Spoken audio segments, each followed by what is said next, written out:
שלום לכולם, לילדים, שירלי וגיא, לנכדים, דן, יובל, אדם, גפן, גפנונה, מיקה, ואחרונה חביבה, גם עמליה. אז גם לנינים שיגיעו, לנינים של הנינים, לכל המשפחה, ולמי שירצה לשמוע. אני אנסה לספר לכם קצת סיפור החיים שלי, מאז שנולדתי, ועד הימים האלה. אז בואו נתחיל. אוקיי, כמו כל סיפור, אנחנו נתחיל מההתחלה את הסיפור הזה, וזה סיפור החיים שלי, וכפי שאתם רואים במסמך המצורף, כתוב שאני בהחלט נולדתי ב-15 באוקטובר 1948, במאה הקודמת, וההורים שלי היו ליאון יודובסקי וסופיה שקולניק, וכפי שכתוב, לסופיה שקולניק היו הורים שקראו להם חואן ולואיסה, ולאבא ליאון היו שני הורים שקראו להם גרגוריו יודובסקי ואלנה קרפלר. עד כמה הדבר הזה הוא נכון אני לא בטוח, אבל זה מה שכתוב. והשם המלא שלי, ארנסטו איסאיאס יודובסקי. בהמשך אני אספר איך זה הגיע לשי גור אריה. בתמונות אתם יכולים לראות אותי בגיל שנה, בקטן בעגלה, והשני גדול בגיל שנתיים, כנראה לתמונת דרכון או משהו כזה. ובינתיים נתקדם, אבל בשלב הבא. עכשיו אנסה לספר לכם כמה מילים, לא הרבה, על סבא וסבתא שלי, סבא בשם חואן שקולניק וסבתא לואיסה זברק. הם הגיעו לארגנטינה בסוף המאה ה-19, כאשר הגיעו עם ילד אחד, בן אחד, שמו שולם, אחר כך נדבר קצת עליו גם, אבל חואן שקולניק היה סנדלר, ובאיזושהי דרך שאין לי מושג איך, הם הגיעו לטוקומן, ובעצם בעיר טוקומן, נדבר על העיר הזו גם אחר כך, הקים את כל המשפחת שקולניק, שבעצם היו נדמה לי 6 אחים, וכל האחים התחתנו וילדים, וכרגע בטוקומן יש רק בן דוד שלי אחד, שמו ריקרדו, נדבר גם על זה. סבא חואן הגיע מאודסה, ואומרים שסבתא לואיסה זברק בשם, הייתה מרומניה, והם התחתנו כנראה באודסה או באירופה מזרחית באיזשהו מקום, וכמו כל כך הרבה יהודים בסוף המאה ה-19 ותחילת מאה ה-20, ולפני מלחמת העולם הראשונה, אחרי מלחמת העולם הראשונה, גם לפני מלחמת העולם השנייה, אז הם הגיעו לארגנטינה לנסות לחיים טובים יותר. אז כפי שאמרתי, סבא חואן הוא היה סנדלר, נפטר, לא זוכר את התאריך, אבל אני הייתי בסביבות בין 5 או 6 אולי, וסבתא לואיסה נפטרה כשאני הייתי נדמה לי כפחות משנה. לצערנו אין לי הרבה נתונים עליהם, כמו שגם לא על המשפחה של אבא שלי, על זה לצערי לא יכול לדבר, כי אנחנו לא יודעים פרטים,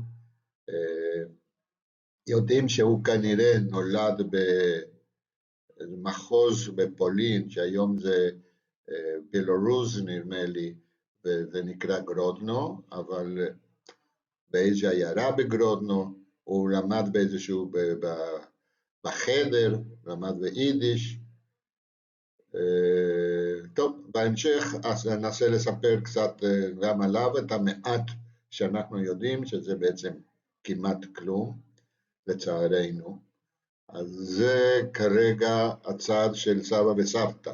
כמובן שמצד אבא, שום פרטים, לא על סבא ולא על סבתא ולא על דודים או בני דודים.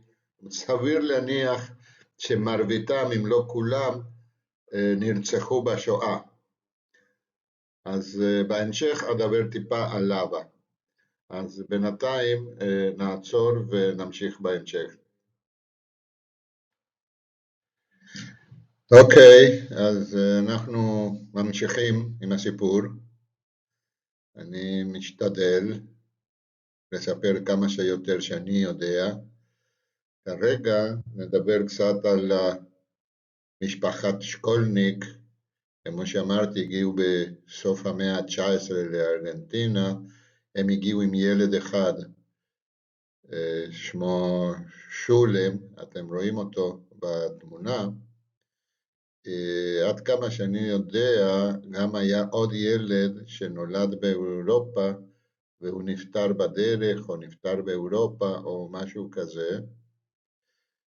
בנוסף, היו להם עוד 3 בנות, ושני בנים. הבנות היו קטלינה, אמיליה וסופיה, והבנים היו דוד והוליו ושולם, 3 הבנים בעצם, בנוסף. והתינוק בידיים של שולם הוא משה שקולניק, משה גדול, ככה קראנו לו, כי יש עוד אחד שנקרא משה קטן, היו מעל 70 גם, אבל הוא עדיין משה הקטן. באמצע התמונה אתם רואים את חואן ולואיסה, וגם אבא שלי, לאון, וגם גודקה, שהיא אשתו של שולם. זאת אומרת, שניהם כבר היו נשואים, במקרה הזה, סופיה ושולם, סופיה עם אבא לאון, ושולם עם גודקה. אז זאת אומרת שהתמונה הזו אמורה להיות בסדר גודל של שנת 30, כי עד כמה שאני זוכר, סופיה ולאון התחתנו ב-1929. טוב, גם על זה קצת נדבר. בכל אופן, יש לכם פה ריכוז של תחילת המשפחת שקולניק בארגנטינה. והרבה יותר אני לא יכול לספר, כמובן כל הבנים, הבנות כבר נפטרו, על זה קצת נספר אחר כך. בעצם מכאן אף אחד לא נמצא בחיים כרגע. אז נראה לי שהרבה אין מה לספר יותר, אז נמשיך הלאה.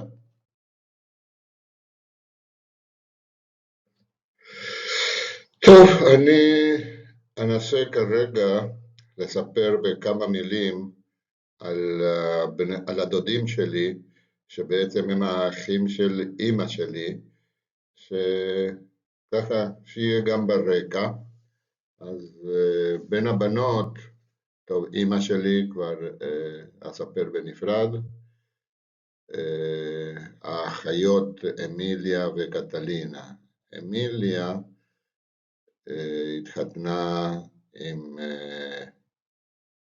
אברום מוטליס, והיו להם 3 ילדים, לידו, קיקה ואריה, והם בשנת 1956 עלו לארץ, עלו לקיבוץ ניר-עם. הם היו גם ציונים וגם דידו היה בתנועה והיה מדריך, אמיליה ואברום נפטרו בקיבוץ, קיקה גם נפטר לפני מספר שנים, דידו עזב את הקיבוץ באיזשהו שלב, ואריה עדיין חי בקיבוץ עם אשתו, ומעניין שבזמן שאני מספר את זה, אנחנו בתאריך של 10 באפריל 2024, וזה חצי שנה אחרי השבת השחורה, הפיגוע הרצחני והמתועב של חמאס על ישראל, וקיבוץ ניר עם בין היתר עזבו את הקיבוץ, התפנו, וכרגע הם נמצאים במקלט במרכאות בבית מלון בתל אביב. הסיפור שאולי אספר קצת על הסיפור הזה, הסיפור של שבת השחורה בהמשך, אבל נעזוב את זה כרגע. קטלינה התחתנה עם שמחה חוסיד, והיו להם 2 ילדים, חוליו ופדרו. הם גרו כל החיים בבואנוס איירס. כמובן שקטלינה ושמחה נפטרו, האמת שגם פדרו וחוליו נפטרו. פדרו באיזשהו שלב עלה לארץ, ולפני כ4-5 שנים נפטר בארץ. נמשיך בבנים, אז קודם כל שולם. שולם הוא בעצם האח הגדול, והוא נהרג בתאונת דרכים בגיל מאוד צעיר. הוא יצא לעבוד עם האופניים, וכמעט נדרס על ידי רכב, אז הוא החליט לחזור הביתה. אחר הצהריים כשהוא יצא שוב, זה הסיפור שאני יודע, לא יודע אם עד כמה הוא כולו נכון, או אולי יש דברים אחרים, אבל אחר הצהריים יצא שוב עם אופניים, והוא נדרס על ידי אוטובוס. הוא היה צעיר. הוא היה נשוי גיטקה, שגם כן הוא סיפור מיוחד. גיטקה גם כן עלתה לארץ. מוישה שקולניק גם כן, הוא בעצם מוישה הגדול, הוא הבן דוד הבכור, נפטר לפני כשנתיים, הוא היה בגיל 90 ומשהו, 2-3 אולי, שהוא נפטר. ובנוסף לזה היו למוישה היו עוד אחים, סוניה, שהייתה גרה בסנטה פה, יחד עם ארנסטו גיטר, גם נפטרו כמובן. הילדים של סוניה וארנסטו גיטר הם בארץ.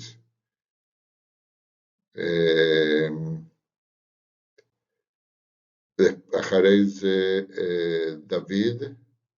דוד שקולניק הוא האח לפני האחרון חוליו. דוד התחתן עם קלרה, והם עלו לארץ עם כל הילדים, הם היו 5 ילדים,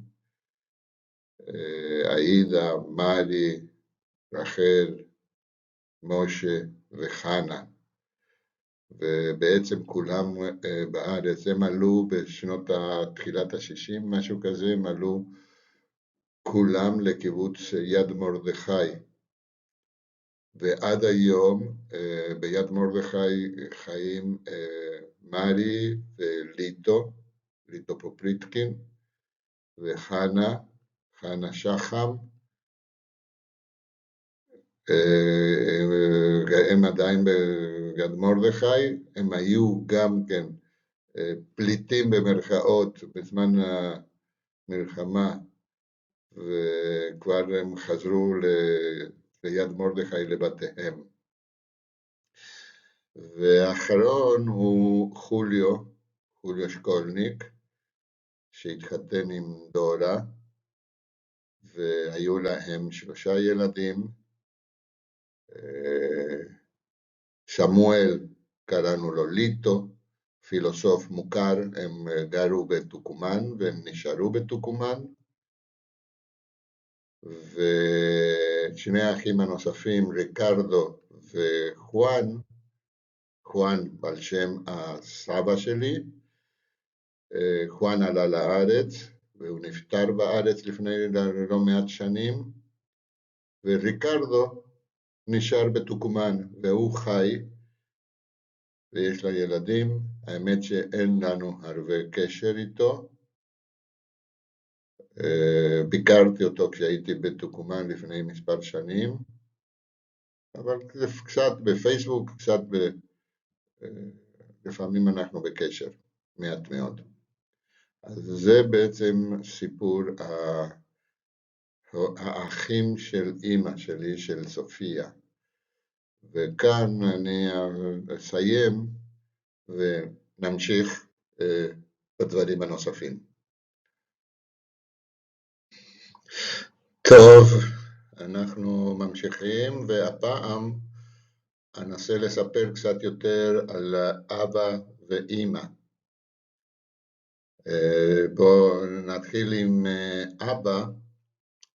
אבא נולד בפולין, כפי שאמרתי קודם, נדמה לי, במחוז גרודנו, אבל איננו יודעים במדויק איפה, כי בתעודות מופיעות כל מיני פרטים, ינוב, יעקב, שמות שונים לפי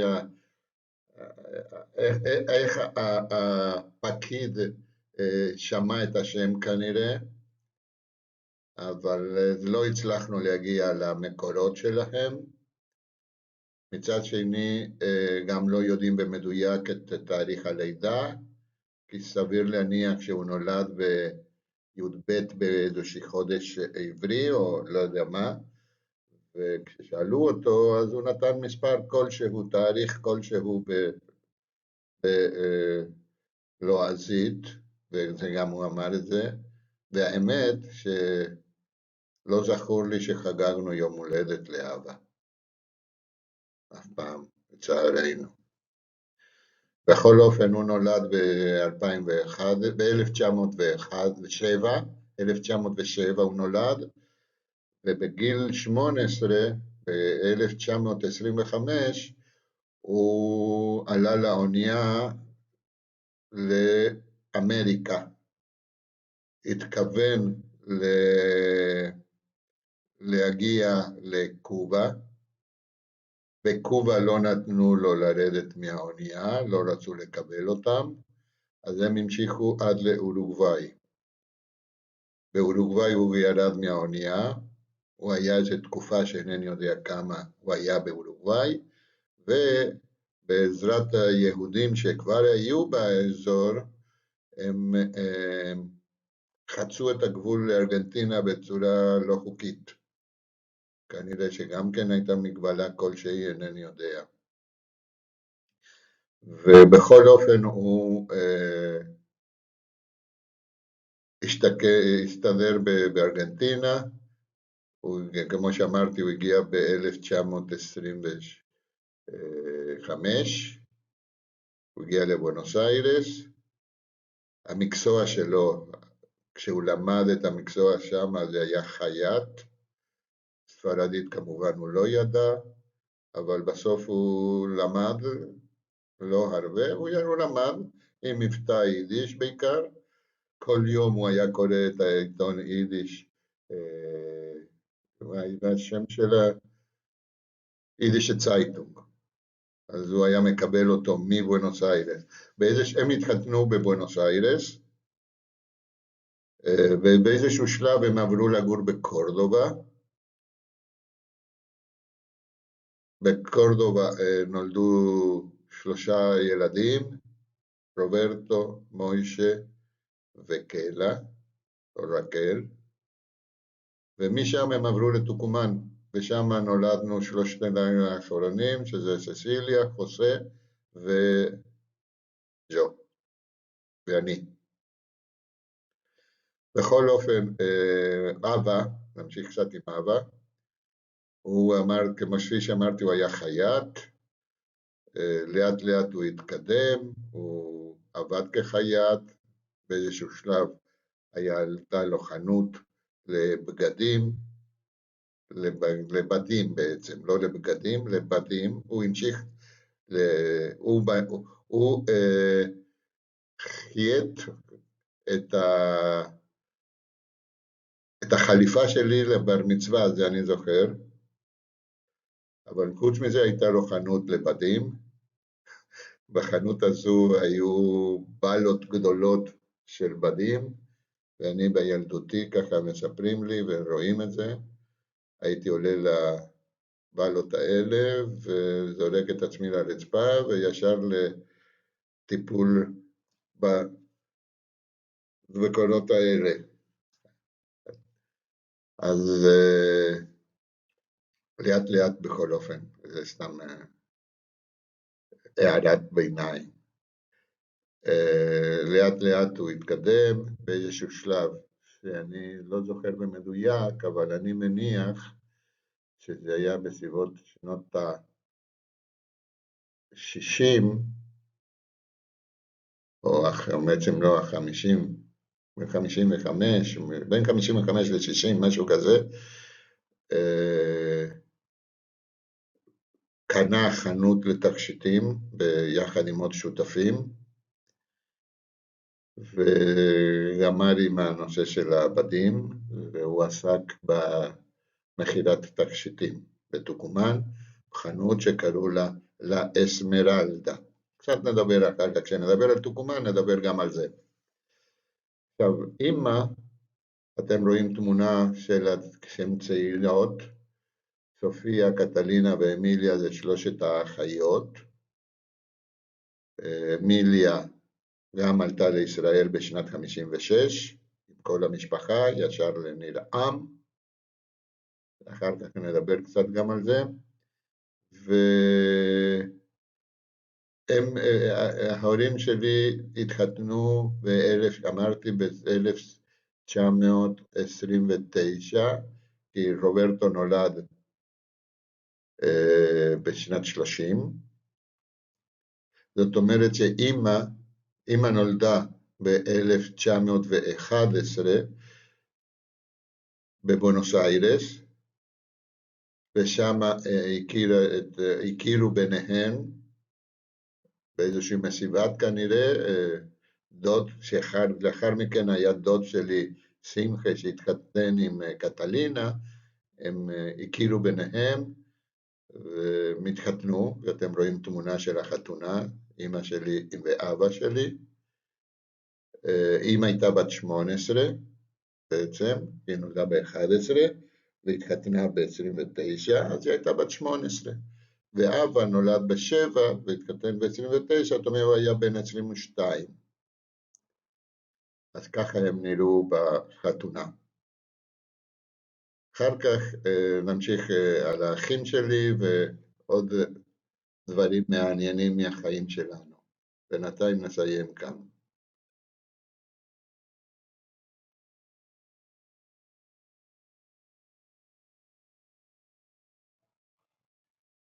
טוב, כאן אני מנסה להראות את תעודת הנישואין של ההורים, ליאון וסופיה. התעודה ניתנה בתאריך ה-31 באוקטובר 1929, בעצם תאריך החתונה, וזה נעשה בתוקומן, והם גרו ברחוב פיידרס מילדוס. האמת שאת זה אני לא זכרתי, גיליתי כרגע כשאני רואה את הדברים,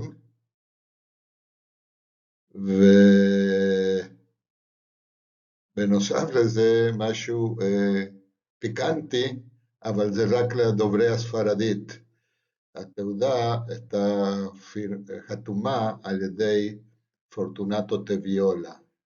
אז אני מניח, כאן רואים את התמונות של הקברים של סבא חואן שקולניק ושל סבתא לואיסה, או כמו שכתוב במצבה, קראו לה ליבה ביידיש. ואז שניהם קבורים בטוקומן, חיו בטוקומן כל החיים, ברחוב אלברדי 720, אלברדי 720, אני זוכר את הבית הגדול הזה, שם הם חיו, ודודה אמיליה חיה תמה, וגם דוד חוליו, היה בית גדול עם כמה משפחות. אז הקברים האלה הם בטוקומן, ובאחד התמונות רואים את ארבעה אחים, אנחנו, קלה, רוברטו, מוישה ואני, ליד הקבר של חואן שקולניק. הרבה אין מה לספר פה, בבית הקברות הזה נמצאים עוד לא מעט אנשים מהמשפחה, כולל אמא שעוד מעט אנחנו נראה. כאן אנחנו רואים את הקבר של אמא שלי, סופיה, גם היא קבורה בבית הקברות היהודי בטוקומן, ובנוסף לזה יש גם תמונה בקבר עצמו יחד עם רוברטו, מוישה, קלה ואני, זה צולם לפי מה שאני רואה ב-2010. בנוסף לזה, אני אספר קצת על מות אמי. אז בתמונה שמצד שמאל למעלה, רואים בעיתון היידישה צייטונג, המודעה על מות אמא ואנשים שמשתתפים בצערם. מקובל שבעיתון מפרסמים את מות הבן אדם ואנשים שמשתתפים בצערם במודעה אחת או בהרבה מודעות. בנוסף לזה, אמא נפטרה ברכבת.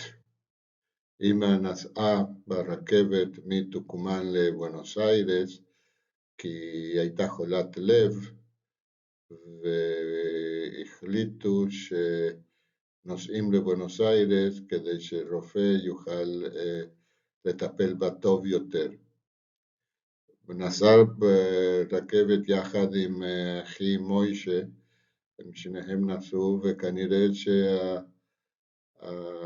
שהלחץ והסטרס היה מאוד גדול, ואמי נפטרה ברכבת, ומוישה בעצם לא יכל לעשות שום דבר, לצערנו.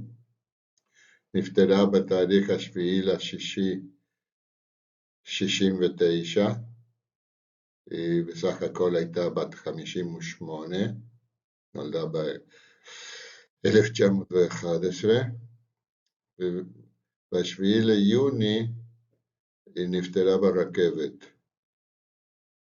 כפי שנהוג, בן אדם נפטר במקום ציבורי, המשטרה פתחה בבדיקה, כמובן שהכל היה ברור. כשהגיעו לבואנוס איירס, היו צריכים להחזיר את הגופה לטוקומן לקבורה, ואז יש כאן באמצע למעלה אישור לנהג אמבולנס כדי להוביל את גופה של אמא מבואנוס איירס לטוקומן.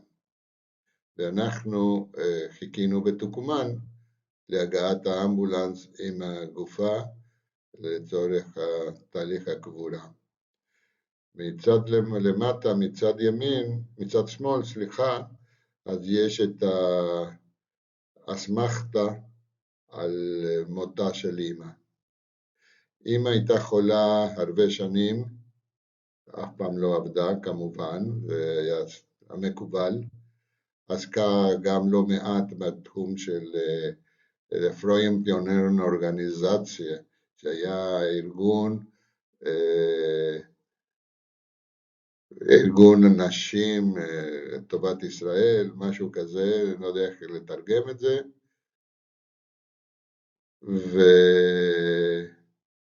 וגידלה את הילדים, ובישלה, כמובן, היא אף פעם לא עבדה, ויחסית צעירה נפטרה. אז זה הסיפור של אמא. בינתיים פה נפסיק בנושא ונתקדם. עכשיו אני אנסה לספר כמה דברים על אבא. אבא הגיע לארץ ב-1973,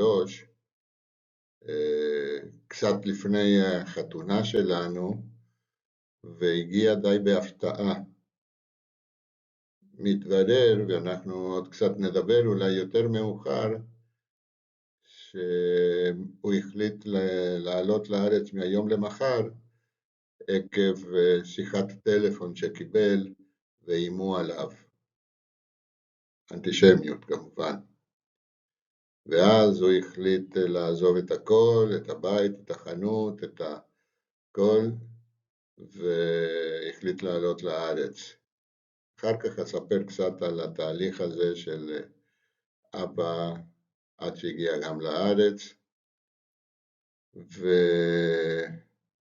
חי בארץ עם אשתו השנייה,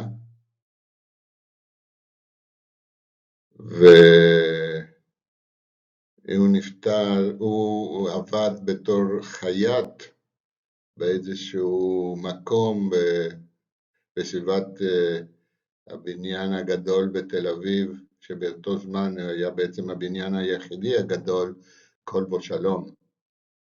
ביקרתי אצלו כמה פעמים, והוא היה גר בבת ים, בביתה של אשתו השנייה, שמאיזושהי סיבה כרגע לא זוכר את שמה, הגיל עושה את שלו, כנראה, עוד מעט אני אזכור. ובאיזשהו שלב הוא הפסיק לעבוד, הוא היה בן 76, הוא אף פעם לא ביקר ברופא, אף פעם לא ביקר ברופא שיניים, אבל ברגע שהוא הפסיק לעבוד, בעצם הוא התחיל כבר לחלות, וזה השנה האחרונה, הוא היה מאושפז לא מעט זמן בסיעודי בבית חולים אסף הרופא, ושם נפטר ב-1985, ב-2 בפברואר 1985, ואנחנו כאן רואים מצד אחד למעלה את מיקום הקבר, את הקבר מצד אחד מצד ימין, את המצבה, רואים את המיקום הקבר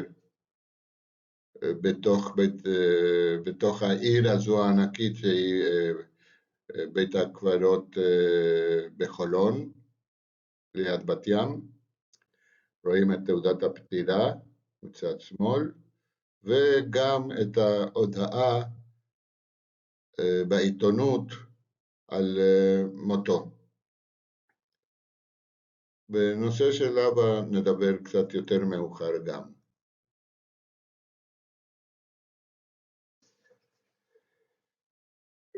ביחס לאבא, אז קודם כל אני אציג פה את התמונות.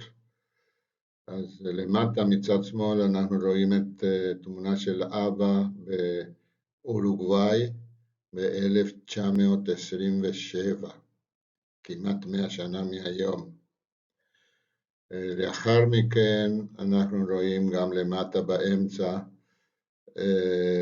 איזשהו מפגש בקורדובה של נציגות יהדות טוקומן. אבא שלי היה מאוד פעיל בקהילה בטוקומן, תרם לא מעט, הוא היה בכמעט כל המנהלים של הארגון הקהילה, הייתה קהילה מאוד גדולה בטוקומן, קהילה יהודית, והוא היה מאחד המנהלים מאז שאני זוכר, ולמעלה באמצע אנחנו רואים תמונה של גם כן המנהלים של קחה דה קרדיטו טוקומן, זה מין בנק פרטי של היהודים בין 59 ל-61, אז גם אבא היה שם כאחד המנהלים.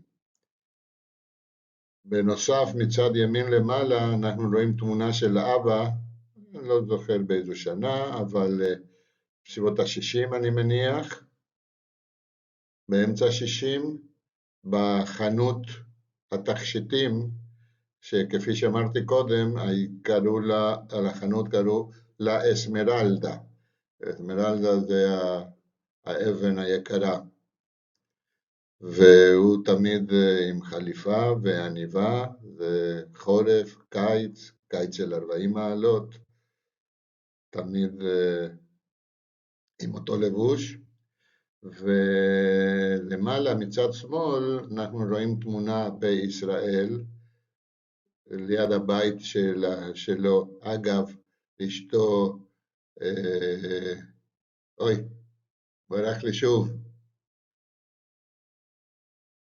טוב, נזכרתי וברח לי שוב השם. כנראה שהאלצהיימר מתחיל לעבוד. בכל אופן, התמונה הזו צולמה בבית אצלם, בבת ים, ב-82 או 83, לפי הגיל של גיא, שהוא נולד ב-80, והוא סדר גודל של 3-4, אז זה ב-84 אולי אפילו, עם שירלי וסטלה. וזה רואים כבר שהוא כבר לא במצב הפיזי, הגופני, הבריאותי הכי טוב, אבל הוא עדיין עם החליפה והעניבה. גם ב-27 אנחנו רואים אותו גם עם חליפה ועניבה. ככה הוא חי כל החיים שלו. אסתר, נזכרתי, שם של אשתו הייתה אסתר. עכשיו אולי אספר קצת על אסתר גם במקרה הזה. אסתר נולדה בטוקומן, ועלתה לארץ, לא יודע מתי, אבל בשנות ה-50 אולי, או משהו כזה. והייתה לה בת בוונצואלה, בת יחידה, ובאיזשהו שלב החליטה לעשות טיול שורשים לטוקומן, וזה היה בשנת 1970, אחרי שאמא נפטרה. אבא לא היה יכול בעצם להסתדר לבד. בחיים הוא לא עשה שום דבר בתוך הבית. לא ניקיון ולא אוכל ולא שום דבר. הוא עסק אך ורק בעבודה ובפעילות הקהילתית. מעט מאוד דיבור, בעצם כמעט לא דיברנו בינינו. אם היינו מדברים, זה היו הדברים הבסיסיים הנדרשים, לא יותר מזה. טוב, היו לו חיים לא קלים,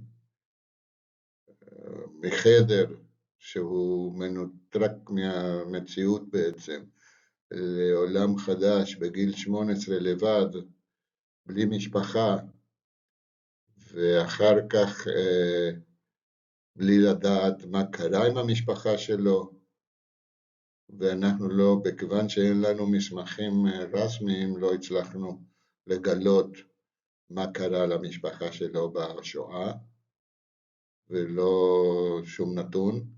ידוע לנו שהיה לו בן דוד בארצות הברית, ופעם אחת הוא פגש אותו, גם דודה, גם פגש אותה, אבל גם הקשר הזה התנתק לחלוטין, ואין לנו קשר עם אף אחד. הבן דוד בארצות הברית שינה את שמו ליודוף, זה כל מה שאנחנו יודעים.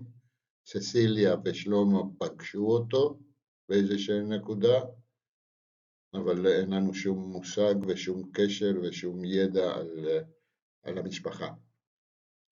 בכל אופן, חזרנו לאסתר, אז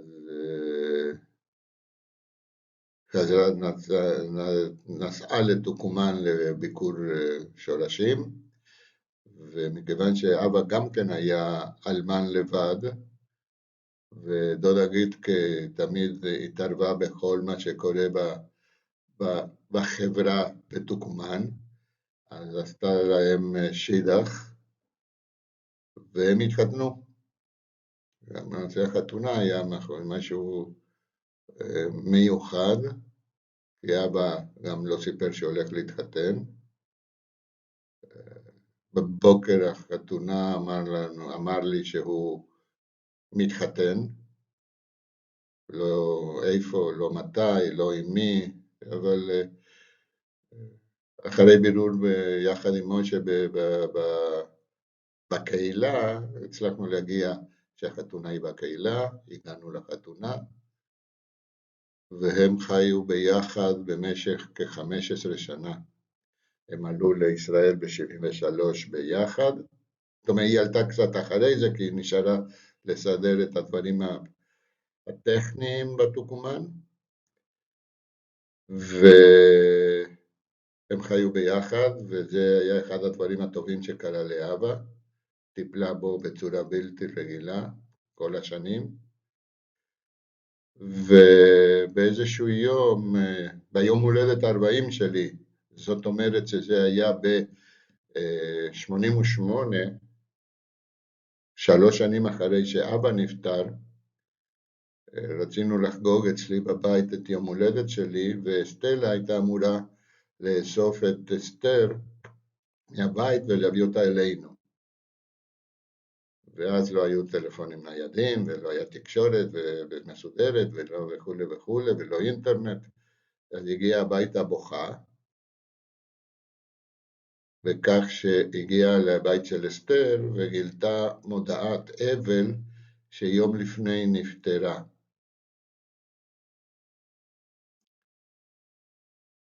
ואנחנו לא ידענו כלום, והבת גם לא סיפרה לנו כלום, כי הבת הייתה פה ונסעה, ובדרך היא חזרה, כי התברר לה שאמא נפטרה. בכל אופן הצלחנו להגיע לגבורה, ושם בעצם נגמר הקשר עם אסתר והמשפחה. פתאום בלילה בשינה נפטרה, ומגיע לה שלא תסבול, כי היא באמת לא סבלה. ובזה אנחנו בעצם מסיימים את הסיפור של אבא כרגע. אני מניח שיקפוץ כמה דברים חדשים, יקפצו בדרך בנושאים האחרים, אז בינתיים נסיים כאן. עכשיו אני אספר כמה מילים על האחים שלי. כידוע, אנחנו היינו לצערי 6 אחים, רוברטו, מוישה, קהלה, הם נולדו בקורדובה, וססיליה, חוסה אישו,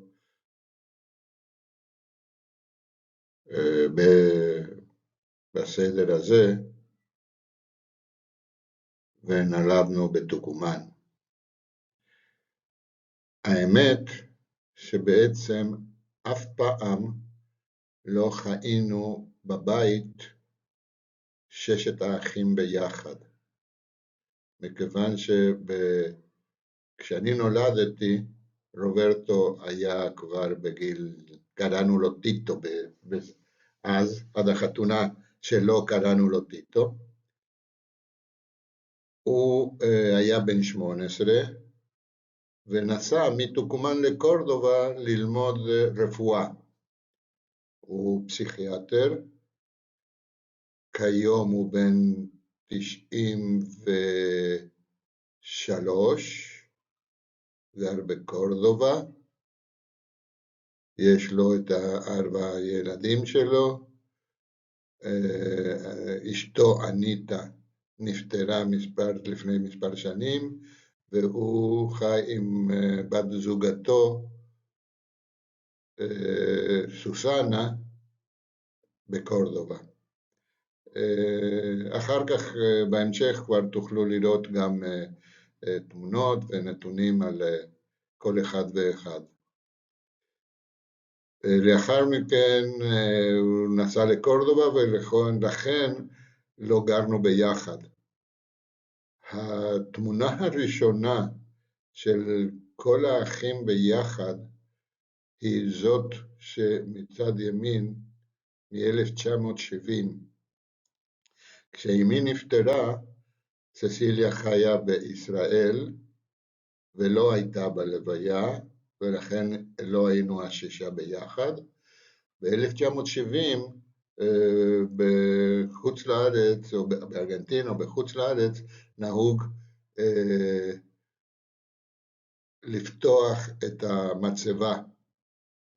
בארץ זה אחרי חודש, אם אני זוכר נכון, לא מתמצב הרבה בדברים האלה, אבל בשנה לאחר מות אמי, ב-1970, ססיליה הגיעה לארץ, לארגנטינה, לתוקומן, והתמונה הזו צולמה בבית של מוישה, בתוקומן, כאשר ששת האחים ביחד עם האבא. זה שנה אחרי מות אמי. לאחר מכן כבר לא היינו ביחד שוב, בכלל, לא רק שלא חיינו ביחד, אלא לא נפגשנו ביחד אף פעם. קלה בשנת 56 נסעה לארץ כמתנדבת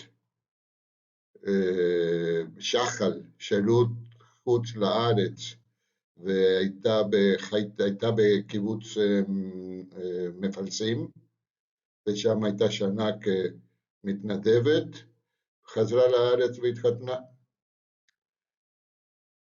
חוסה ססיליה בשנת 63 עלתה לארץ, אחרי שסיימה לימודים של מתמטיקה באוניברסיטה, וחוסה בגיל 18, שזה היה בערך בשנת 60,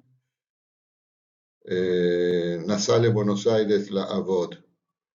ולכן מוישה נשאר בתוקומן ואני נשארתי בתוקומן.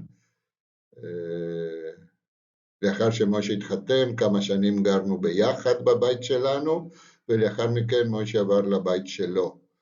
ולכן לא היה לנו מצב שלא חיינו ביחד ולא התראינו ולא נפגשנו כל האחים ביחד.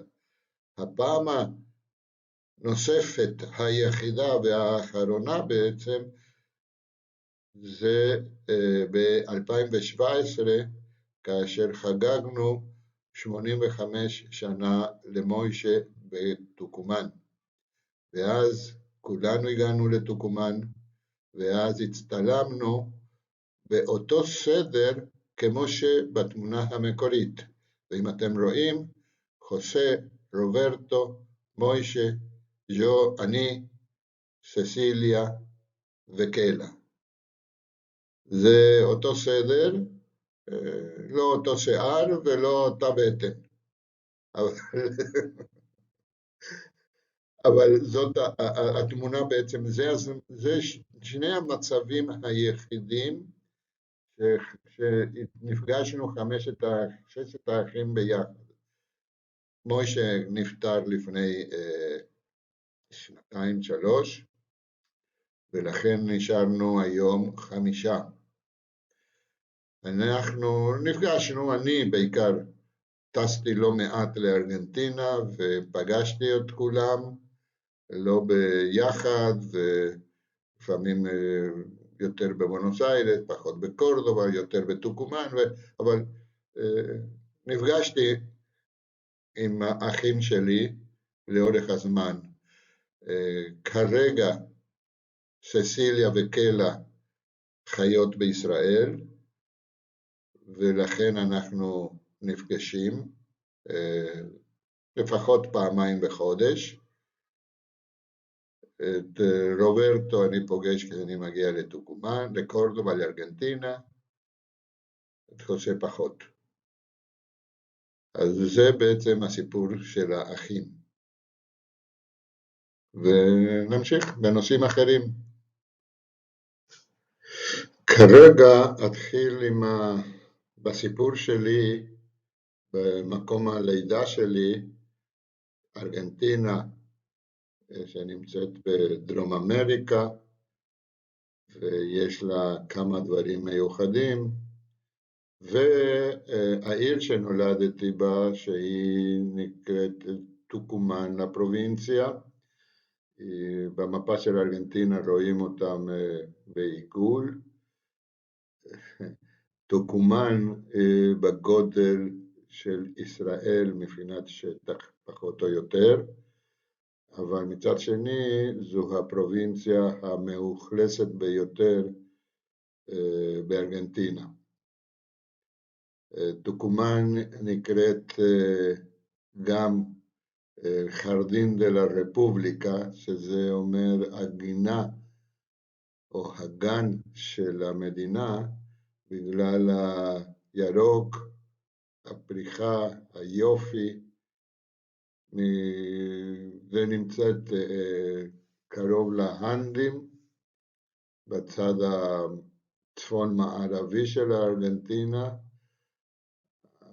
יש פרובינציה חמה, בזמני עיקר הגידול החקלאי היה קנה סוכר.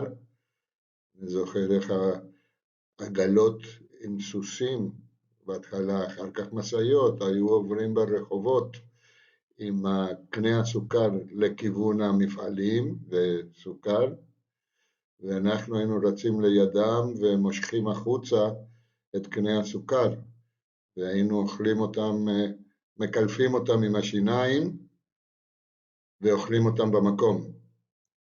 ככה נהגנו. אגב, גם לאבא הייתה חווה, נדבר אחר כך על זה, עם כ-700 דונם של קנה סוכר. בכל אופן, בטוקומן, בארגנטינה,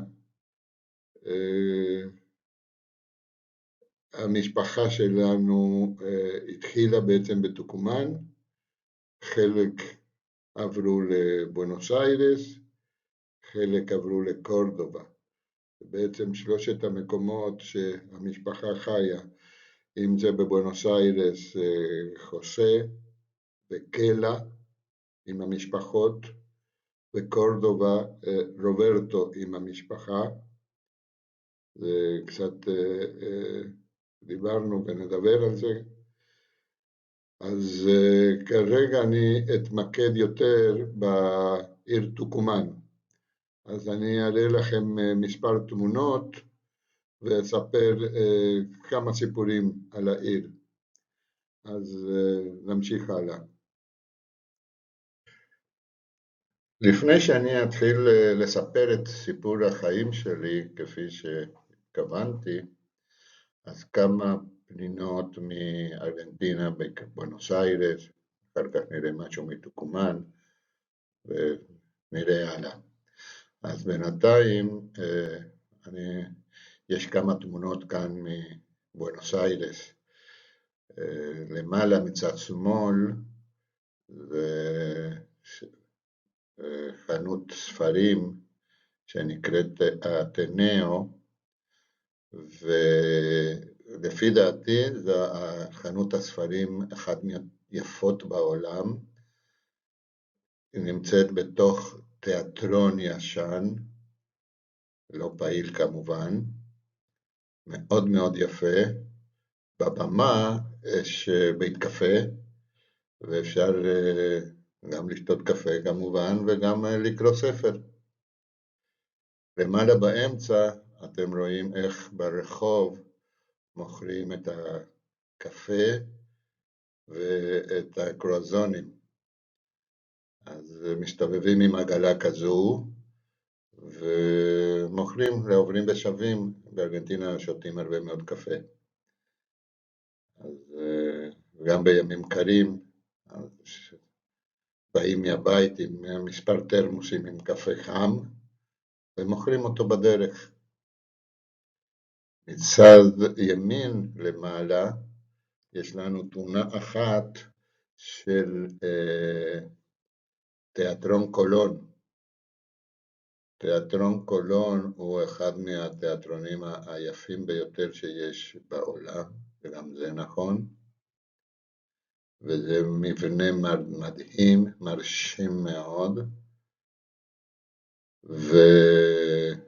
ונמשיך למטה מצד שמאל, רואים את השילוב של הבנייה החדשה עם הבנייה הקולוניאלית והבנייה סגנון. בואנוס איירס בנויה בהרבה מקומות מאוד בסגנון פריז. ואתם רואים פה בניינים כאלה, מאוד יפה.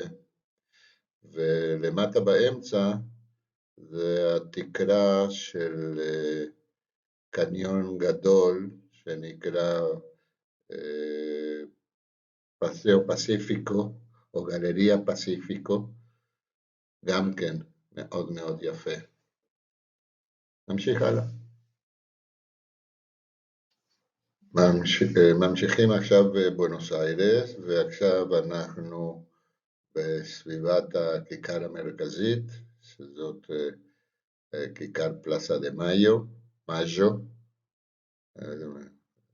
בספרדית ארגנטינאית זה מאז'ו, וכמו בכל עיר ספרדית במקור, אז יש את כל המבנים החשובים סביב הכיכר. מצד שמאל למעלה יש לנו את הקתדרלה, מאוד יפה בפנים גם הקבר של משחרר דרום אמריקה, סן מרטין, מופיע שם. למעלה מצד ימין יש לנו את הקאסה רוסאדה, הבית הוורוד, שזה בית הממשל. למטה, באמצע, יש לנו את מה שהיה פעם בית המושל, הקבילדו, ובצד שמאל למטה, מבנה טיפוסי מאוד יפה. זה סביב הכיכר פלאסה דה מאז'ו. אחד המקומות היפים בבואנוס איירס, המקומות המתוירים עם הרבה מאוד תיירים וצבעוני, כפי שאתם רואים, זה לבוקה. במקור, לבוקה זה היה האזור של הדייגים, כי במקום הזה נכנס הנהר אל תוך ריאצ'ואלו זה נקרא, שבא מהריבר פלייט, מהריו דה לה פלטה, ונכנס, ושם זה היה גם הנמל, אבל במקום הזה הייתה הכניסה לנהר, ולכן קראו לזה לבוקה. באותה שכונה יש כמובן את מגרש הכדורגל המפורסם של בוקה ג'וניורס. אז זה מקום מאוד צבעוני, מאוד יפה, עם הרבה מאוד דברים לתיירים, אסאדו מאוד יפה, או אני אשים כמה תמונות של אסאדו, גם שתראו בהזדמנות. ויש ריקודים פולקלוריים וטנגו ומוזיקה, מקום מאוד יפה לטייל.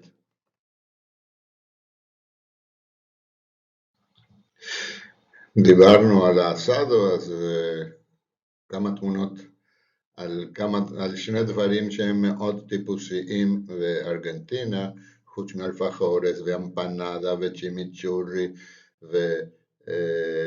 ואסאדו וכולי, דברים שהם כבר מאוד מוכרים גם כאן בארץ. אז יש למעלה 3 תמונות של אסאדו, הרבה בשר, אז יש בשר בקר ויש בשר עיזים, גדיים, יש בשר צאן, ואת הצ'וריסו כמובן, אז תהנו מהמראה. למטה יש עוד דבר שהוא מאוד טיפוסי בארגנטינה, אנשים הולכים ברחוב, הולכים לעבודה, הולכים בכל מקום, לוקחים את התרמוס, לוקחים את המטה, ושותים מטה. אני שותה מטה קוסידו. הנה, מטה קוסידו. ארגנטינאי.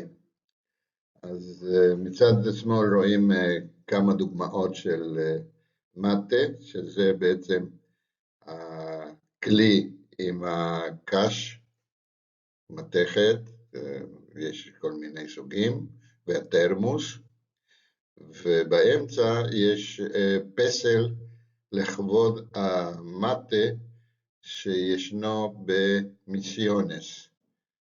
הייתי במיסיונס, צילמתי את זה, זה יפה מאוד. אז אלה השניים מהדברים החשובים או המוכרים ביותר בארגנטינה, חוץ ממסי ומרדונה כמובן. כאן יש לנו שני הגדולים ביותר של בעצם ארגנטינה, חוץ מהאפיפיור, כמובן, ברגוליו, פאפה פרנסיסקו. אז יש לנו מצד שמאל, מי שלא יודע ולא מכיר, אולי יש כאלה, את מסי, ומצד ימין אז יש לנו את מרדונה, שני הגדולים בכדורגל הארגנטינאי, שניהם עם אליפות עולם. לכבוד גיא, ובעצם לכבוד כל המשפחה, ואני מניח שחלק גדול מהעולם, שמאוד אוהבים את האלפחורס הוואנה מארגנטינה, אז יש פה קצת תמונות, אי אפשר לטעום את התמונות, אבל תאמינו לי, בהחלט זה שווה. אז תהנו מהתמונות בינתיים, ובהזדמנות כדאי לטעום. Colgado Don Juan, tengo un violín, y el del garrobo también de mi sol, hecho por mí, hecho por mí.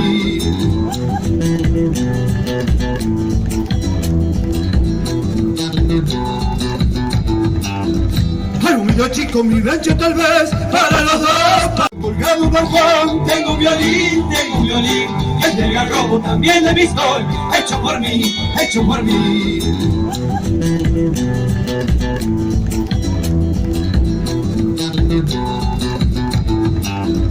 Para un niño chico, mi rancho tal vez, para los dos, ya me estoy haciendo cerquita salado, uno mejor, cuando el chacarera.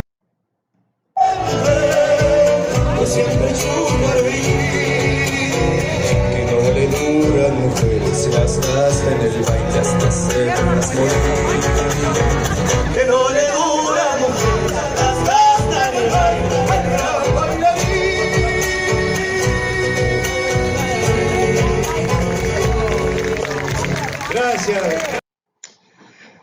אוקיי, לפני שאנחנו ממשיכים הלאה לכיוון טוקומן, אז אנחנו עוברים דרך קורדובה. בקורדובה ישנה משפחה של אחי רוברטו,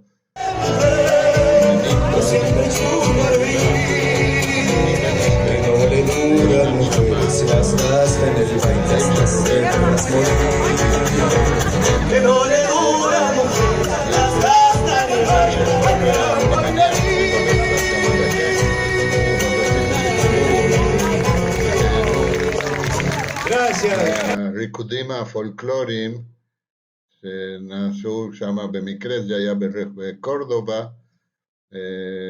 באיזשהו כיכר. אז אני מקווה שתצליחו ליהנות מהריקודים ומהמוזיקה. בזמני טוקומן הייתה פרובינציה די ענייה, והפעילות המסחרית, התרבותית, התנהלה בעיקר בעיר הבירה, שזה סן מיגל דה טוקומן. וכל היתר היו כפרים, היום כבר מתחילים להיות ממש ערים בתוך הפרובינציה טוקומן. עכשיו, כמו כל עיר ממקור ספרדי, יש את הכיכר המרכזי, שבמקרה הזה נקרא כיכר העצמאות, או פלאסה אינדפנדנציה. סביב הכיכר יש את המוסדות הממשלתיים והדתיים. אתם רואים מצד שמאל למעלה את הקתדרלה המרכזית, מאוד יפה.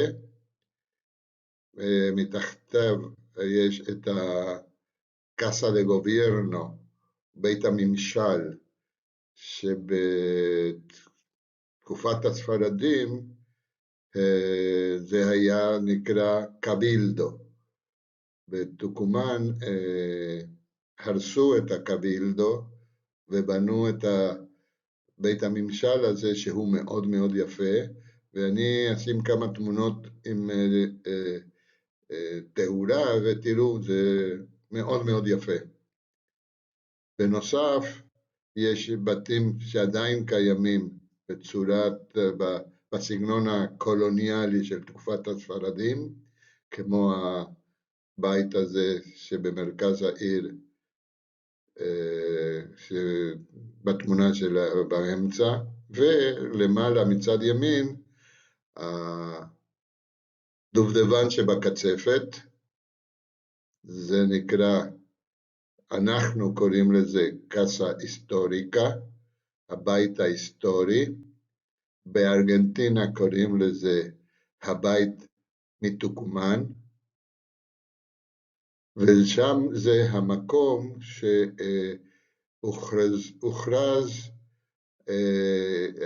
שהוכרזה העצמאות של ארגנטינה. מקום מאוד מאוד מבוקר, מתויר, ומאוד חשוב להיסטוריה הארגנטינאית. וזה נמצא ברחוב שנקרא קונגרסו, שזה פרלמנט, כי שם זה היה בעצם הפרלמנט שהכריז על עצמאות ארגנטינה ב-1810, וב-1819 כאן הוכרזה, ב-1810 הוכרזה העצמאות, וב-1819 הוקמה רשמית את רפובליקה ארגנטינה, שהשתחררו מהקולוניה הספרדית. אז אני אמשיך עם עוד כמה תמונות ונוכל לספר עוד כמה דברים על העיר הזו, טוקומן. כאן אפשר לראות את המבנים המרכזיים שסביב כיכר העצמאות, פלאסה אינדפנדנציה, מוארים מצד ימין למעלה רואים את הקתדרלה מאוד יפה, מצד ימין רואים את בית הממשל, הקאסה דה גוביירנו, למטה זה מפני שהיה שייך לבנק, בנקו פרובינציה, לבנק המרכזי בטוקומן. היום יש משהו אחר נדמה לי. כל המבנים כמובן סביב הכיכר המרכזית, ומבנים מאוד יפים, מתקופת אפילו חלקם הגדול מתקופת הקולוניה הספרדית.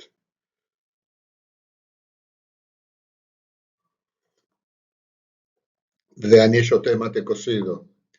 מי שיודע, מטה קוסידו זה מין תה, שבבסיס הוא הז'רבה מטה, המטה המפורסם של ארגנטינה, גם בפרגוואי, גם בברזיל, גם באורוגוואי, אבל אני שותה מטה קוסידו כל יום. כאן אתם יכולים לראות כמה תמונות מהכיכר המרכזית של טוקומן, כמו שאמרתי, פלאסה אינדפנדנציה או כיכר העצמאות. אז תהנו מהתמונות בינתיים. הפעם כמה סיפורים קטנים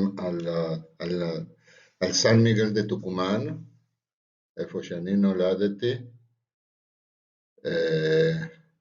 כמה תמונות מצד שמאל למטה, אפשר לראות את מה שהיה פעם מרקדו דל נורטה, או השוק הצפוני, הוא במרכז העיר, ושם היינו באים לקנות את רוב הדברים. זוכר את האמפנדס, היינו קונים שם תמלס או מיטה, אלה דברים התמלס למשל זה אוכל מאוד מקומי, שזה עם קמח תירס וגם חריף קצת, ועטוף עם העלים של הצ'אלה, העלים של התירס. והיינו קונים קובה ופיצה, והאמת שהיה מאוד טעים, מאוד טעים, אבל מצד שני היה מאוד מלוכלך. אז בינתיים את כל החנויות האלה שהיו שם נסגרו או הוצאו משם, ועכשיו הם בונים איזשהו קניון חדיש. חבל, אבל זה היה מאוד יפה, נחמד. היינו קונים את הביצים, אני זוכר, עטופים בנייר עיתון, גם את העופות ואת הדגים, הכל בעצם היה שם. למטה באמצע רואים איזשהו להקה של אינדיאנים מקומיים, האינדיאנים קראו להם דייגיטס, האינדיאנים שחיו באזור של טוקומן, והם לבושים כביכול בבגדים הטיפוסיים שלהם, עם מערכות הגברה חדישים, אז מנגנים ברחוב, בפינת הרחוב, ומקבלים כסף. ושתי התמונות למעלה, זה סיפור פיקנטי, נחמד. לא בטוח שכולם יודעים מי זאת הגברת, אבל קוראים לה מרסדס סוסה. מרסדס סוסה הייתה זמרת פולקלור ארגנטינאית שנולדה בטוקומן, בתוך הפרובינציה בטוקומן, והתפרסמה בכל העולם. הקול שלה, הסגנון שלה, השירים שלה מאוד מאוד מוכרים בעולם. היא הייתה בישראל כבר כמה פעמים, יש לה, או הייתה לה פה דודה, אז היא באה גם לבקר, וגם מופעים. הייתי בכמה מופעים שלה, יש לה קול מאוד חזק ומרשים. אז בטוקומן עשו לה פסל עם הבומבו, התוף המיוחד שלה. אני גם יושב לידה, אתם רואים? והדבר הפיקנטי כאן הוא שמרסדס סוסה הייתה העוזרת בבית שלנו כשאני הייתי ילד, כן? זה מתברר, היא באה מהפרובינציה ועבדה אצלנו בתור עוזרת בית. בבתים בארגנטינה לרוב יש אזור, בתים,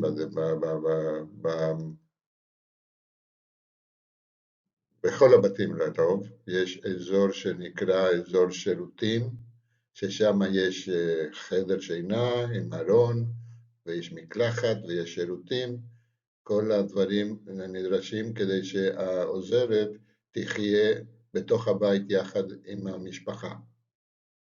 אז היא הייתה גרה שם, ועובדת.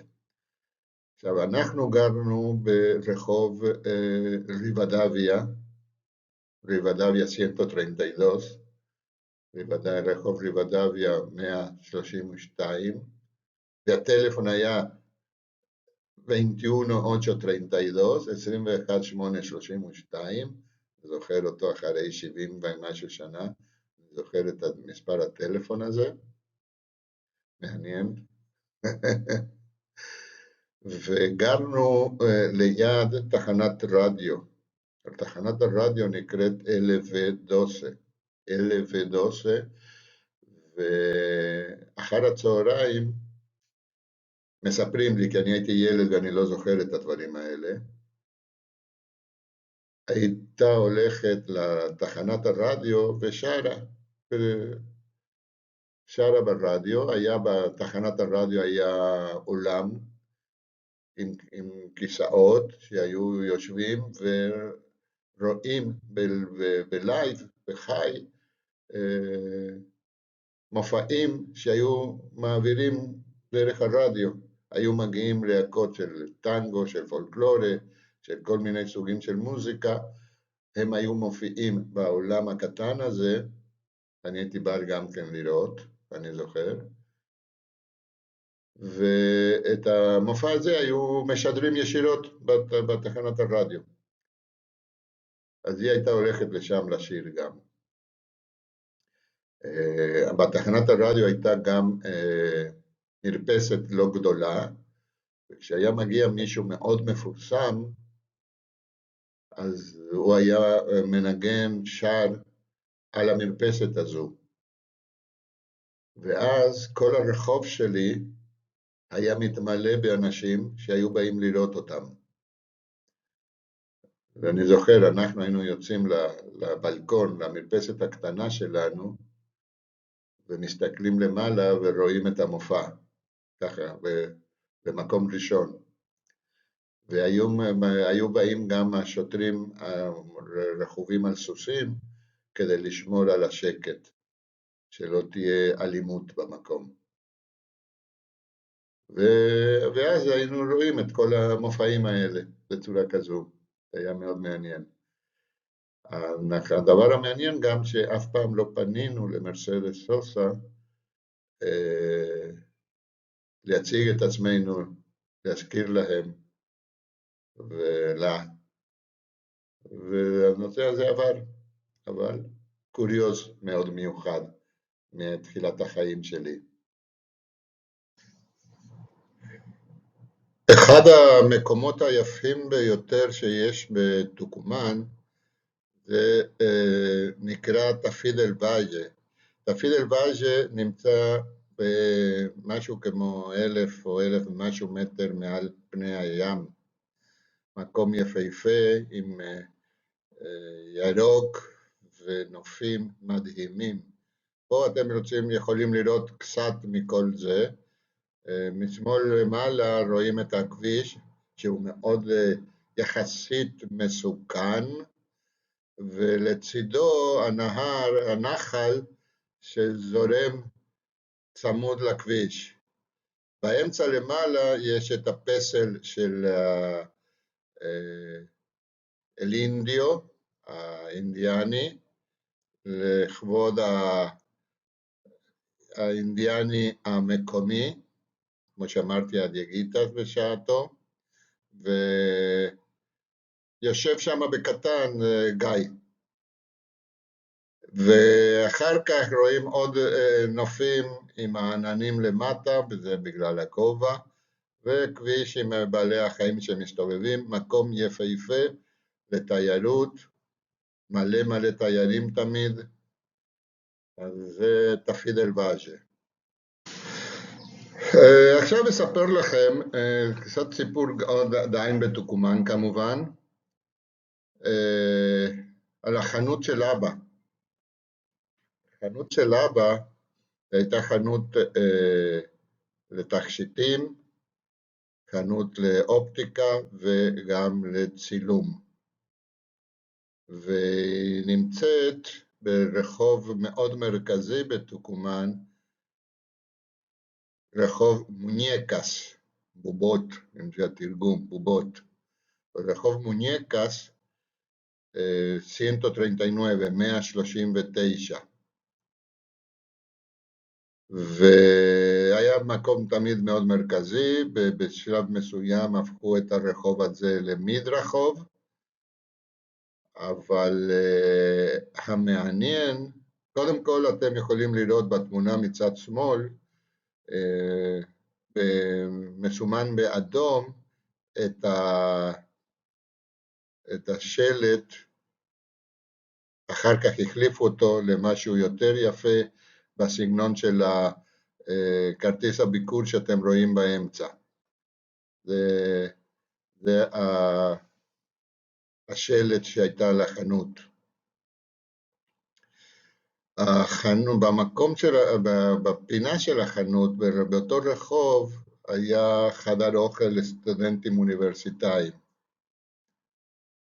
ותמיד היו מהומות, הרי כל הסטודנטים האוניברסיטאיים היו מהפכניים, ותמיד היו מהומות.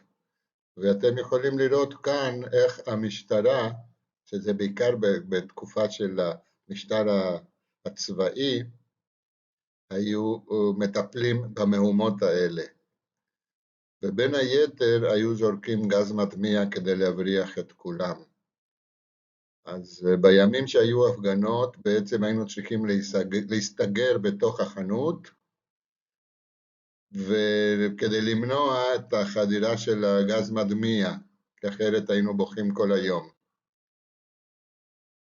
עכשיו למעלה אתם יכולים לראות מצד ימין תמונה שחוגגים כנראה שנה חדשה, 31 בדצמבר או משהו כזה, אז רואים חלק גדול מהעובדים, גם אני נמצא, אבא שלי נמצא, השותף של אבא, קמפוס, וגם סילביה מקורדובה, כנראה היא באה לבקר בסוף השנה. סילביה פה נראית בת כמה נגיד 5, ואם היא נולדה ב-58, היא נולדה ב-57. היא נולדה ב-57, נגיד, אני לא זוכר במדויק, אז 57 ועוד 5, זה היה בשנת 62.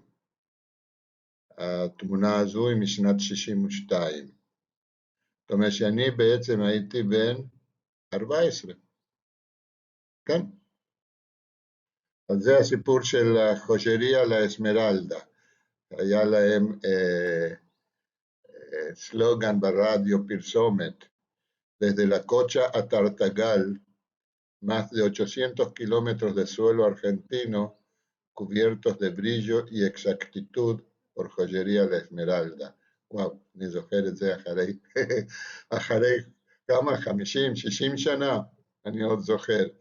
מהקוצ'ה, שזה מקום בצפון, לטרטגל, שזה קצת יותר דרומה, הכל בצפון ארגנטינה כמובן. יותר מ-800 קילומטר מכוסים ויופי ודיוק על ידי Joyería La Esmeralda. זה התרגום המילולי של הסלוגן הזה. טוב, אז לפני שמתחילים, אז את הסיפור שלי, תרתי משמע, אז קצת כמה מילים על המשפחה שלי, על האחים שלי, על האחיינים שלי. זה לא יהיה גדול. כפי שסיפרתי לכם, המשפחה שלי מתחילה עם אבא ואמא. אבא ליאון, אמא סופיה, ואמא נולדה ב-30 בנובמבר שנת 1911 בבואנוס איירס.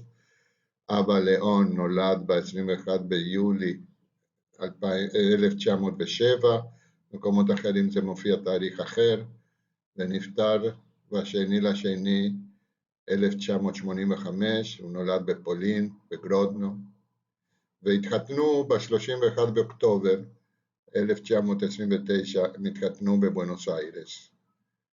משם נולדו הילדים. אוקיי, כאן אנחנו מתחילים עם הילדים, או בעצם האחים, ונתחיל מהמבוגר ביותר, רוברטו, שגר בקורדובה, היום הוא יהיה בן 94, אחר כך נדבר על ההמשך. מוישה, שגם כן נולד בקורדובה, אבל הוא היה גר בטוקומן, והוא נפטר. אחר כך קלה, שהיא נולדה ב-1934 בקורדובה, וכרגע היא גרה בכפר סבא בישראל. ססיליה, שנולדה ב-1939, נולדה בטוקומן, והיא גרה ברחובות בישראל. חוסה, שנולד ב-42 בטוקומן, גר בבואנוס איירס. ואני נולדתי ב-48, ואני גר גם ברחובות בישראל. אלה האחים של ההורים, או בעצם האחים, 6 אחים. טוב, ממשיכים עם החמים, עם החתנים, והחתן והכלה, החתן, טוב, הבנתם מה שאני רוצה. אז אניטה הייתה נשואה לרוברטו, נפטרה. רקל הייתה נשואה למוישה, גם נפטרה. טיטו היה נשוי לקלה, וגם הוא נפטר. ושלמה היה נשוי לססיליה, וגם הוא נפטר. וקלי נשואה לחוסה, וסילביה הייתה נשואה לי, ואנחנו התגרשנו. טוב, עכשיו אנחנו נתחיל עם המשפחות של האחים. כאן אתם רואים את המשפחה של רוברטו יודובסקי, כמו שאתם רואים זה רוברטו ואניטה.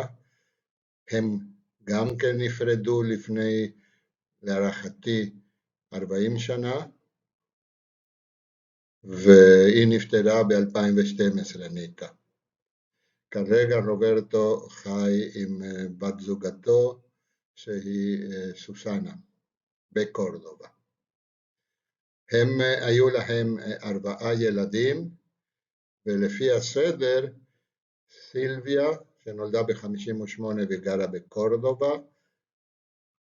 ואלנה, שגם נולדה ב-59 וגם גרה בקורדובה, כולם נולדו בקורדובה. אדו נולד ב-65, הוא גר בסידני, באוסטרליה, וגיז'ה נולד ב-73 והוא גר בבוסטון בארצות הברית. אז זו משפחה של יודובסקי. עכשיו בתוך המשפחה הזו, סילביה ביוכימאית, יש לה מעבדה לביוכימיה, נשואה לקאצ'ו אצ'ברי, שנולד באנטריריוס, והוא רופא קירורגי לילדים, אבל הוא בגמלאות כרגע. והיו להם שני ילדים, מרטין, קוראים לו ביצ'ו, וורוניקה שקוראים לה ורו. אז יש פה את התאריכים, ואתם יכולים להתרשם ממשפחת אצ'ברי. עכשיו משפחת ברוכל, אלנה, הבת של רוברטו, התחתנה עם ווילי ברוכל, הם גרים בקורדובה, יש להם שתי בנות, ג'נינה, שכרגע היא עובדת וגרה בקליפורניה, ואיוונה, שגרה בקורדובה. זה משפחת ברוכל, ומשפחת, ראינו כבר את אצ'ברי. עכשיו משפחת יודובסקי מאדוארדו. אדוארדו התחתן עם ליסה, שהיא מאוסטרליה במקור, הם הכירו בצרפת, והם גרו ועברו לגור בסידני, ואדו עד היום גר שמה. בינתיים הם התגרשו, ולאדו יש בת זוג. יש להם שתי בנות, את ליאוני וקלו. אלה הבנות של אדו.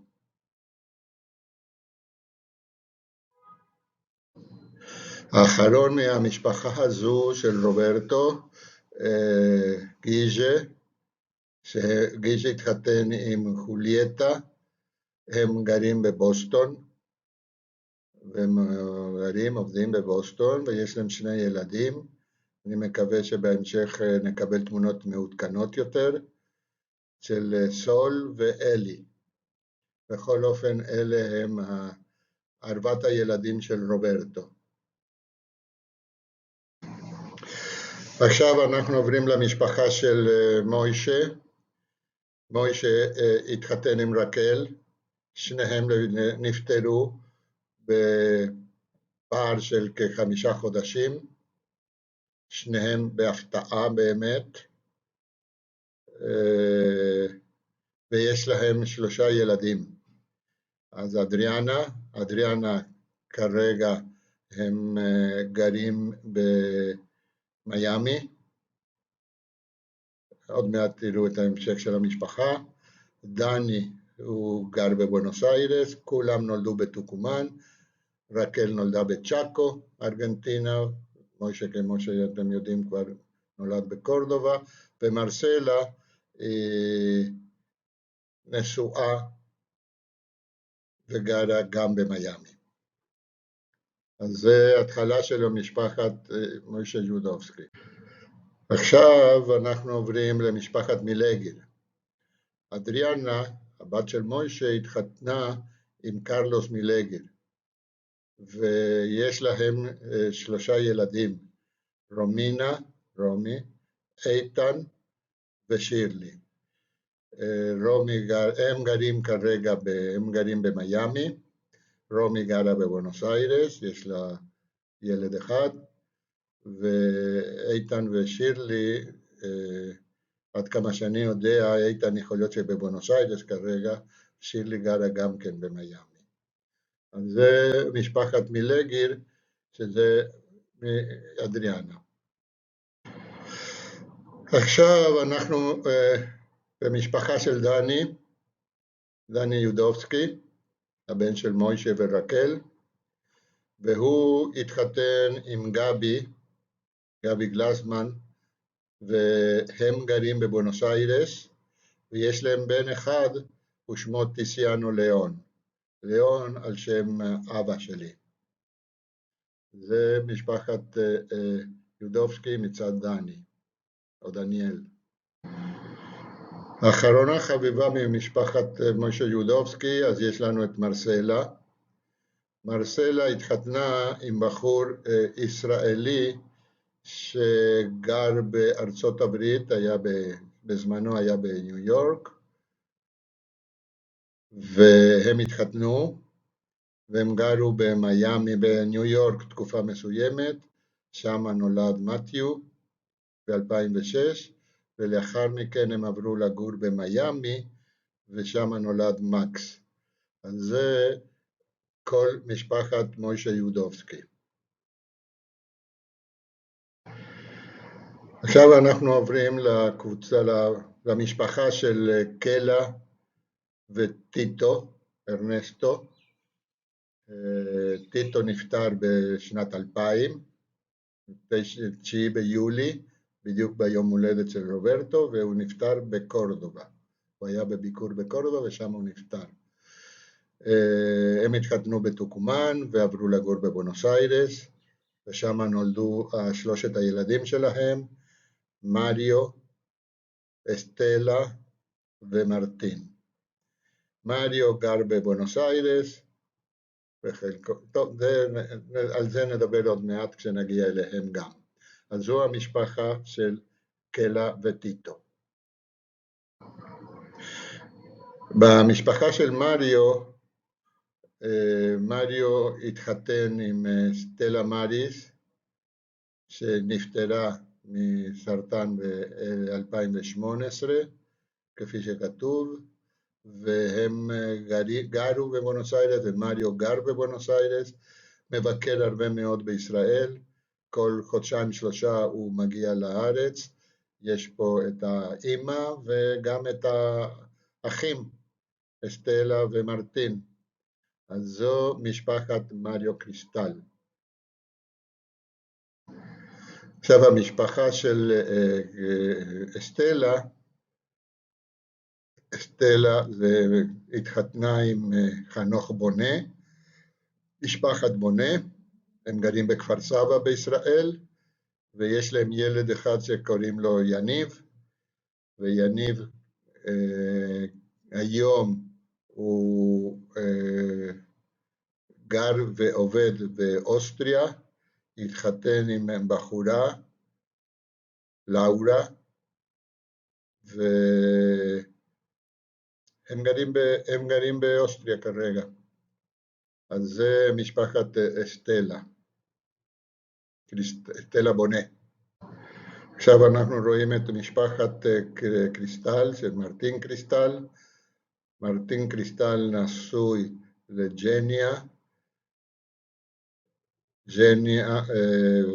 שנולדה ברוסיה, והם גרים בישראל, בכפר סבא,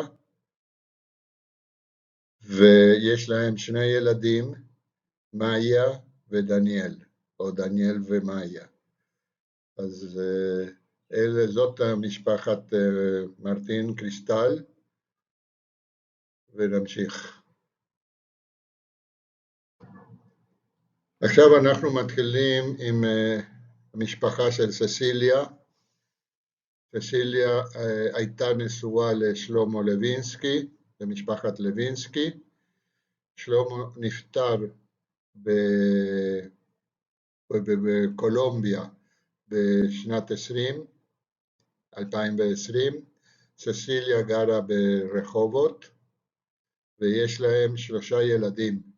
ענת, 3 נולדו בירושלים, ענת, גרשון וסופי.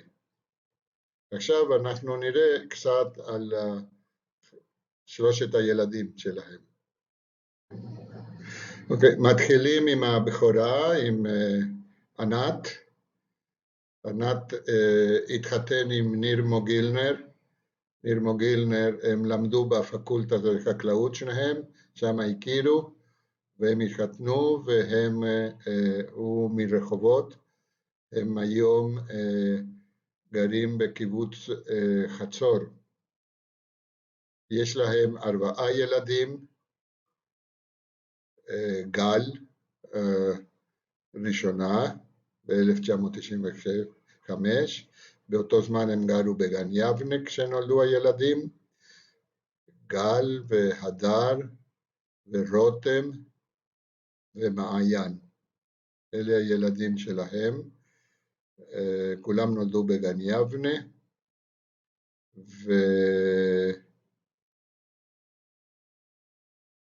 אני יכול לספר גם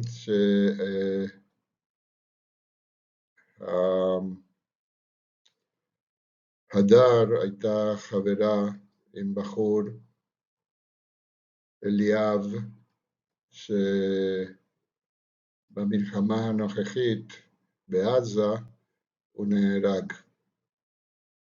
אז זה פגע בכולנו, כל חייל שנהרג פוגע בכולנו, אבל כאן זה היה ממש בתוך המשפחה, הם היו ביחד כ5 שנים. אז זה המשפחה הזו המופלאה.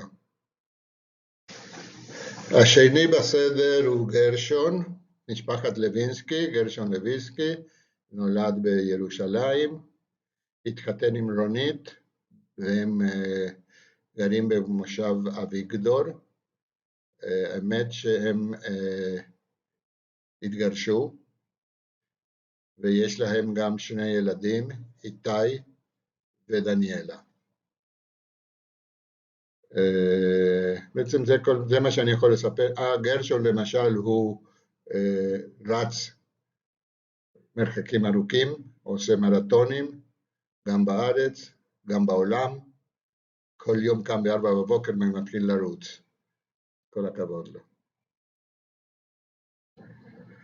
עכשיו, האחרונה חביבה מהמשפחה הזו, סופי, שגם נולדה בירושלים, התחתנה עם עודד נצר, אז זו משפחת נצר. הוא נולד בחיפה, והם גרים באחוזת ברק, זה יישוב קהילתי צפונית קצת מעפולה. ויש להם 3 בנות, אבואל בנות, מאיה, רוני וטוהר. ילדות חמודות אחת.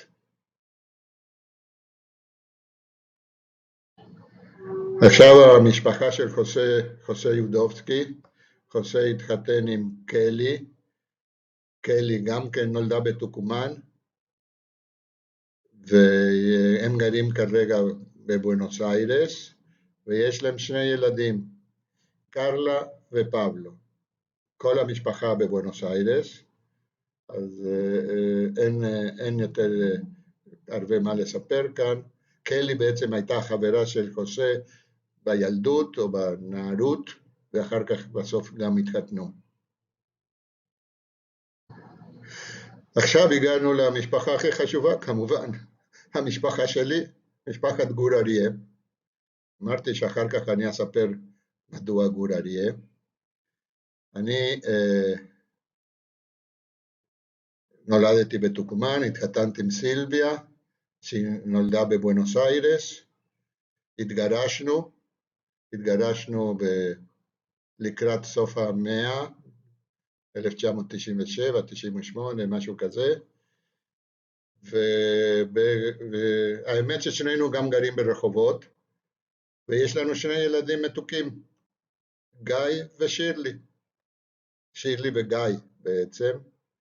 שירלי גרה ברחובות, וגיא גר באר יעקב, כ10 קילומטר מרחובות, מאוד קרוב. עכשיו המשפחה של שירלי התחתנה עם פרננדו.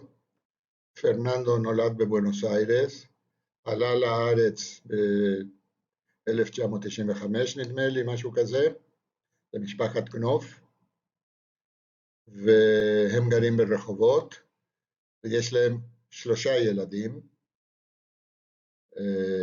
את דן, נולד בתל אביב, אדם שנולד בתל אביב, ואמליה שנולדה ברחובות.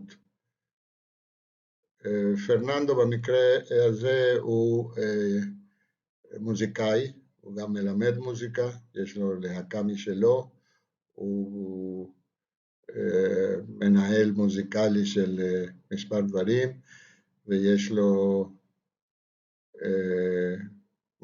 כמה מופעים מוכרים מאוד, כמו מחווה לבואנה ויסטה סושיאל קלאב, או מחווה לסנטנה. אז זה המשפחת קנופ של שירלי. אחרונה, משפחת גור אריה של גיא.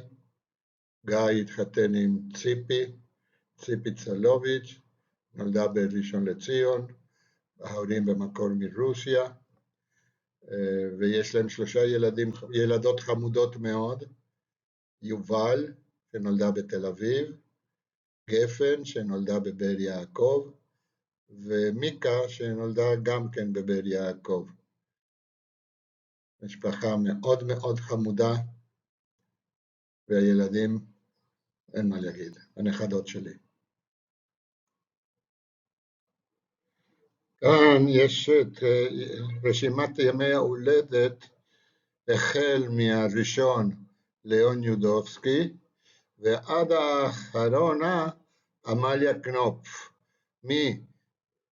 מיוני 1907 עד לאוגוסט 2019, והכמות היא סדר גודל של 80 אנשים, אם אני זוכר נכון. העמודה האחרונה זה החודש של היום הולדת. אז תהנו ויהיה לכם פה את כל התאריכים לפי תאריך לידה.